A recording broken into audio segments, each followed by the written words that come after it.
Salmo de quem está passando ou atravessando o luto.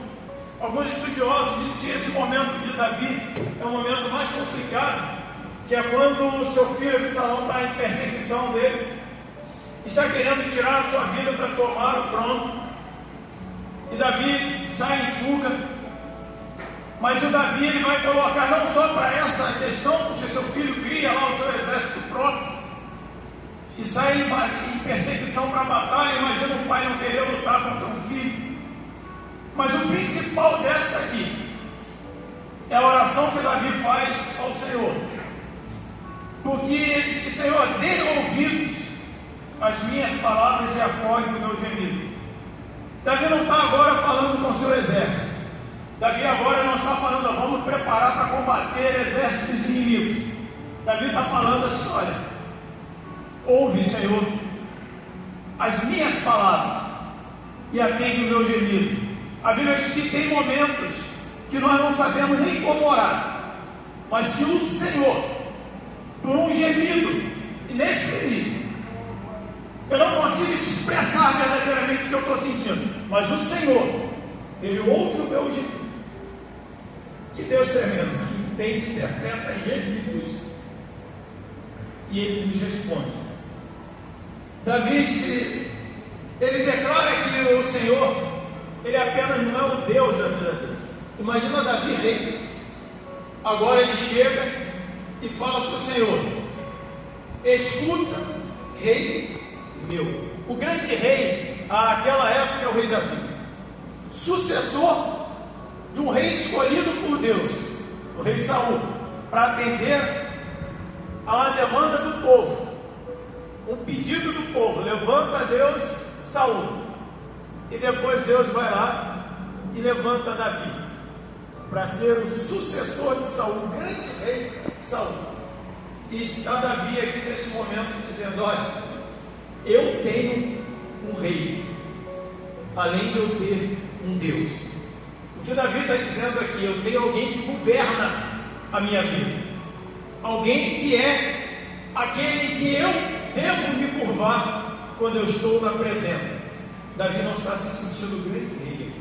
Ele está dizendo que o rei dele é o Deus. E ele diz: Senhor, ouve a minha voz, que clama, pois a ti é que implora. A quem nós temos implorado, e nesta manhã nós fizemos questão de orar por enfermos da casa do Senhor, para saber que existe uma autoridade na casa do Senhor, que é o próprio Deus. Que por vezes na nossa caminhada a gente ora e Deus realiza maravilhas e prodígios. E quem sabe se fosse um Pedro aqui entre nós, onde o povo queria que só passasse a sombra dele para estar curando, imagina Pedro agora já está aqui se sentindo aquele que tem o poder de curar. Mas Davi fala assim: eu sei a quem eu estou implorando, é um Deus em que eu confie, porque não é o homem, é Deus. Porque tudo que foi declarado nesse grande testemunho, primeira vez minha irmã aqui à frente, eu fui assistida e foi lá e foi feito. Mas se ela não tivesse colocado, Deus é que estava no negócio, tinha ido o testemunho por água abaixo. E foi Deus que moveu o coração da irmã para ser uma irmã amorosa. Foi Deus que moveu o coração do Elcio para ser teimoso, persistente, insistente. Foi Deus que moveu. Porque o homem, a Bíblia diz que ele não recebe nada se não for lhe dado dos céus primeiro. Então esse amor, se não fosse dado por Deus, talvez a irmã verdadeiramente estaria sozinha. Mas tudo é Deus, e a Ele deve ser a honra, a Ele deve ser a glória, e Ele deve ser reverenciado e reverendado em todas as oportunidades. E aí nós estamos aqui numa manhã, e por isso esse salmo veio ao meu coração. De manhã, Senhor, ouves a minha voz, de manhã te apresento a minha oração e fico esperando. As orações feitas nesse lugar, nós esperamos a resposta do Senhor, porque cremos que Ele é poderoso para responder. Alguns versículos ele está falando das perseguições dos inimigos, Mas eu vou para o versículo 7, que ele diz: eu, porém, pela riqueza da tua misericórdia, entrarei na tua casa, me prostrarei diante de ti, do teu santo templo e no teu temor. Tem alguns momentos que nós precisamos sair da nossa ícone do Senhor. Aleluia, é verdade. A Bíblia diz que o Senhor ele não habita em casa feita pelas mãos do homem, mas ele se faz presente na casa quando o homem consagra a casa a ele e se faz presente. Você não vai encontrar, você não vai chegar aqui, olhar ele pela porta e ver Deus passeando aqui na igreja. Oh, está bonito o templo, que tempo lindo, fizeram para mim coisa linda, você não vai ver. O meu Deus você não vai ver. Mas na hora que você entrar aqui e se curvar diante dele, ele estará aqui nesse lugar. O meu Deus ele vem, e hoje ele está aqui nesse lugar, porque você veio. Porque você veio, ele também veio. E ele se faz presente neste lugar.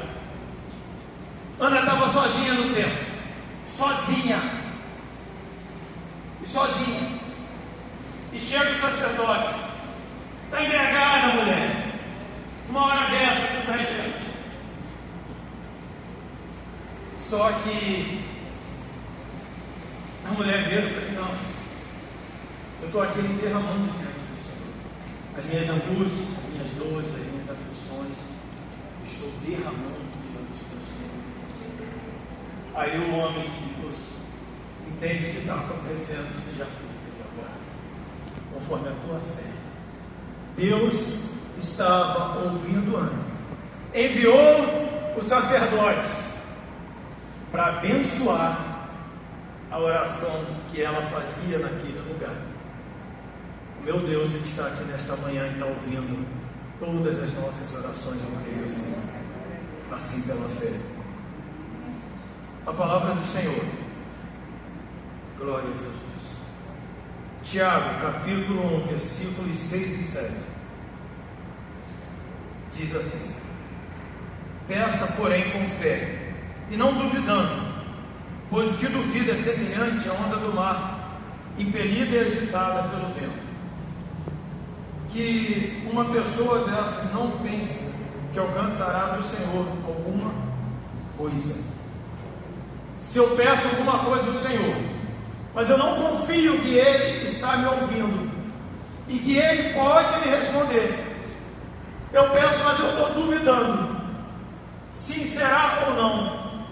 Aqui nós vimos um caso agora sendo declarado de um irmão, uma autoridade, e pegou uma enfermidade e está lá numa situação muito complicada.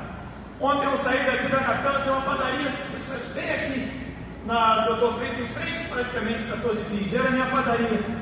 Eu saía quando eu estava morando ali perto e dizia que era a minha padaria. Todas as vezes eu só ia deles. E tem um senhor lá que eu chamo de mestre, seu Francisco, eu chamo ele de mestre. Ele foi acometido de câncer. E quando ele foi curado, descobriu-se que no pulmão dele se instalaram pelo menos 7 focos no pulmão. E ele já estava curado do que deu no intestino. E aí eu fui conversar com ele, ele ia começar os tratamentos dele. E eu conversando com ele, ele começou a dar, mas estava tudo bem, apareceu agora um monte, mas está tudo bem. E o tratamento, como é que está? Não, está indo. E esses dias eu estava pensando aqui, conversando com a minha família, já aconteceu com tantas pessoas, eu não sou melhor do que ninguém, porque não podia acontecer comigo. Aliás, tantas pessoas já aconteceram e tal. E ele foi sendo tratado, foi sendo curado, foi sendo curado, foi sendo curado, e ficou um persistente, só umzinho, persistente, que não combatia, teve que fazer rádio, química. Passei um bom tempo sem vê-lo, aí passei, ele estava ontem, com a barba cá embaixo, cabelão, aí eu parei o carro, fui lá para dar um abraço dele, não perguntei nada de doença, ele só me abraçou e falou: está tudo bem, está tudo bem. Ou seja, aquele homem conseguiu a vitória que parecia improvável, intestino, pulmão. E aquele homem, em um momento, das várias vezes que nós conversamos, ele falou alguma coisa contra ter vivido aquele momento dele e aquela doença. Não parou de trabalhar, insistindo, fazendo. Os filhos mandavam ele parar, ele falou: não, parar de trabalhar por quê? Tem tanta gente que não tem a condição de tratamento que eu tenho, os médicos que eu tenho estão lutando, trabalhando, e eu vou trabalhar, não vou me entregar. O meu Deus, Ele é um Deus que faz coisas extraordinárias naqueles que confiam. E não estou falando nem de segmento religioso, de fé. É fé que Deus tem poder de realizar coisas maravilhosas. Versículo 11, verso 11 do Salmo, ele diz: mas alegrem-se todos os que confiam em Ti, cantem de júbilo para sempre, porque Tu os defendes, e em Ti se gloriem os que amam o Teu nome. Se eu amo o nome do Senhor, eu busco a casa do Senhor, eu busco a presença do Senhor, eu adoro o Senhor, que o próprio Senhor Jesus disse que a casa de Deus é uma casa de oração. Por isso essa manhã de oração, porque aqui é o local de oração, é na casa do Senhor, é o local do povo dele se reunir e orar. Eclesiastes 5: guarda os pés ao entrar na casa do Senhor. Quando eu entro aqui, eu não sei como é que as coisas estão lá fora, mas eu pego e me guardo para o Senhor, me entrego para o Senhor e permito que o Senhor opere na minha vida. Eu preciso confiar no Deus verdadeiramente que eu sirvo. Eu preciso me entregar a esse Deus. Os meus pés, ao entrar aqui, eu vou despojando de mim mesmo. Tiro as sandálias espirituais dos meus pés, emocionais dos meus pés, e me coloco diante do Senhor, porque eu sei que o meu Deus, Ele vive, Ele é verdade, Ele é vida, Ele está aqui neste lugar. Eu busco, porque eu sei que eu vou encontrar meu Deus. Quando eu dobrei meus joelhos aqui nesta manhã, eu pedi ao Senhor: se faça presente na minha vida aqui neste lugar, nesta manhã. E a palavra do Senhor nos assevera que, em Jeremias 29:13, que só tem uma forma de encontrar verdadeiramente o Senhor, é quando eu buscar de todo o meu coração. Eu preciso me despojar de mim e colocar meu coração no Senhor e buscar a sua presença. Se eu faço isso, eu vou estar alegre e tenho a certeza que o Senhor abençoa o justo e com um escudo o cerco de bondade. Esse é o Deus que nós viemos adorar esta manhã. Que Ele verdadeiramente cubra a sua vida de bondade com a sua misericórdia, que a sua fé seja renovada, que você se entregue ainda mais a Ele. Estamos vizinhos da nossa celebração da ceia do Senhor. Que daqui para lá os nossos pensamentos aumentem em Cristo, estejamos mais em Cristo, e nos outros dias, gente, todos os dias. Mas amanhã nós vamos estar aqui, se Jesus não voltar antes, relembrando, rememorando o sacrifício dele na cruz, para que nós pudéssemos verdadeiramente ser chamados de filho de Deus. E é por isso essa consagração, é por isso esse momento aqui, nesta manhã. Acreditar que o Senhor nos ouve, o Senhor responde às nossas orações e que Ele nos abençoe.